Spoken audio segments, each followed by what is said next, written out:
கட்சி சட்டத்தின்படி கட்சியினுடைய நிர்வாக பணிகளை மேற்கொள்ளக்கூடிய அதிகாரம் என்பது பொதுக்குழுவால் தேர்ந்தெடுக்கப்பட்ட தலைவர், செயலாளர், பொருளாளருக்கு மட்டுமே வழங்கப்பட்டிருக்கிறது.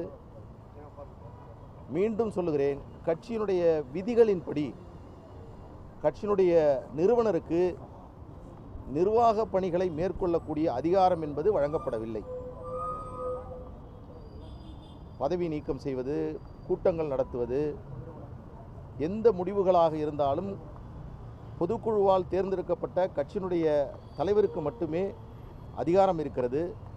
எனவே இன்றைக்கு மருத்துவர் ஐயா அவர்கள் வெளியிட்டிருக்கக்கூடிய அறிவிப்பு என்பது கட்சி விதிகளுக்கு எதிரானது. பாட்டாளி மக்கள் கட்சியை எந்த விதத்திலும் ஐயா அவருடைய அறிவிப்பு என்பது கட்டுப்படுத்தாது. கட்சியினுடைய தலைவராக மருத்துவர் அன்புமணி ராமதாஸ் அவர்கள் தொடர்ந்து வருகிறார்.